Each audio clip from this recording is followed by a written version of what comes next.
Hi, welcome to the next Michael Doy podcast. Last episode I talked about a new word that I've invented called Ecclesthetics.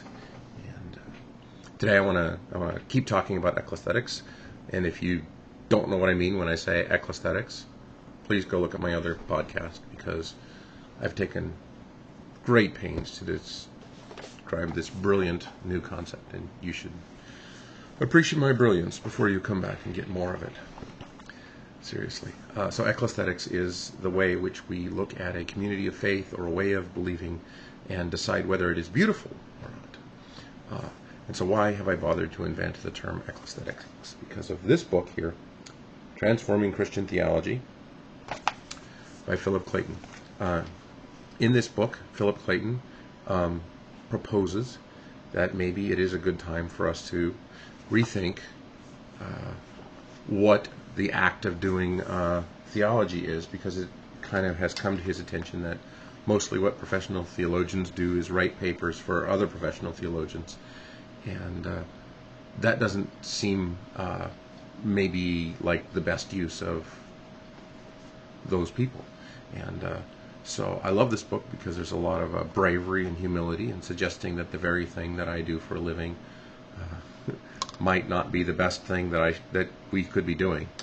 I can imagine that it's not a very popular stand with some people, because it is kind of critical of the very thing that many people are being paid to do. So, Philip Clayton, hold the book right side up, my hero for writing this book. However, I disagree with him on one of the core points. So halfway through his book, he's talking about why it might be a good idea to rethink how theology is done and what it's done for. And he starts to get to the interesting part, which is, what should we do about all this? And he starts, old, I have to have reading glasses, I'm sorry. And he says, so where do you start to find your own theological voice? So now he's beginning to get into the section where he's going to say, well, what are we going to do about this? He says, here's my proposal for beginning to think theologically. Over the centuries, great Christian leaders have identified a number of central topics within the Christian tradition. Let's call them the 7 core Christian questions, and they each get a capital letter. And I think that anytime anybody writes and they capitalize every letter of a long phrase, that's a bad sign. And then he lists the 7 core Christian questions. Who is God? Who is Jesus? Who's the Holy Spirit? And then, of course, all of these core Christian questions on the next page, he explains, have an area of study or an ology: theology, Christology, pneumatology, soteriology, ecclesiology, eschatology, theology, oxen free. So I disagree with Philip Clayton. I don't think that if we're going to redo theology, we should come up with new ways to answer the 7 core Christian questions. And the reason that I don't agree with that is because of this book here, Consequences of Pragmatism by Richard Rorty. Now, I know nothing about Richard Rorty. Not smart enough to know anything about Richard Rorty. I haven't read enough of the people that came before Richard Rorty to truly understand the context in which he's writing. So I'm just admitting that. But there's a really beautiful words in here that I find helpful. And in this book, Rorty says something about philosophy that I think we can apply to theology. If the act of asking these 7 core Christian questions was going to bring us into a new world of truth and beauty, then it kind of feels like maybe we have run that experiment for 2,000 years, and maybe we can declare that it's an end. And there might be a different activity we could do with our time, besides hoping that asking these 7 core Christian questions over and over again is going to produce a good answer, because, the definition of insanity is doing the same thing over and over again and expecting a different result. Maybe Christianity can come to its senses and do something else besides asking these 7 questions over and over and over again. What would we do with ourselves then if theology was not asking these 7 core questions? Now we get into the universe where I have an answer. And when you're thinking about transforming theology, and you need something to replace the 7 core Christian questions, the first place that you're going to come is the office of an overweight, middle-aged computer programmer for the answer to that question. And so I'm glad you're here. Ecclesthetics is the answer to this question. What are we going to do with theology if we don't ask these 7 core questions? So if Theology has been the task of having an opinion on these 7 pillars and being able to argue well and hold your ideas in tension with other ideas.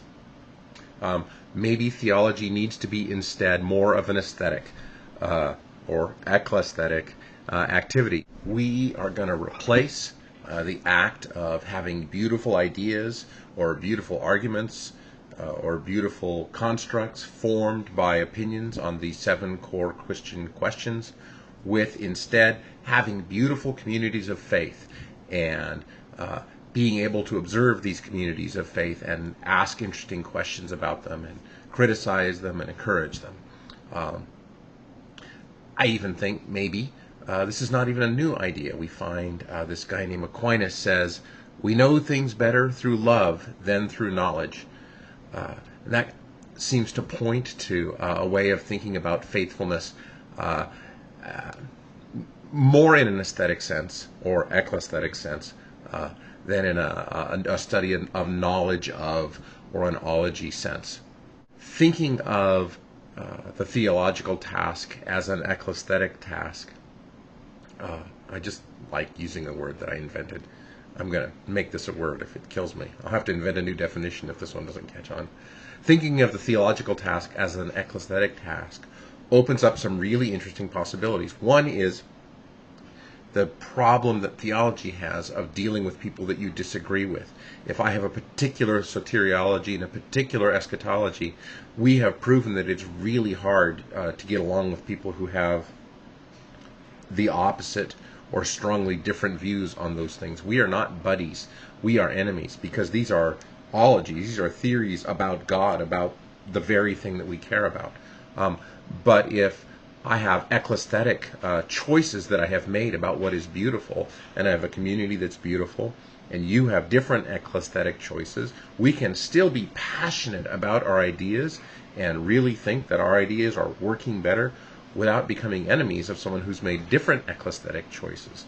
And I think that this maps better to the story of faith and the story that God is trying to make come true in history. Ecclesthetics also suggests a different role for professionals.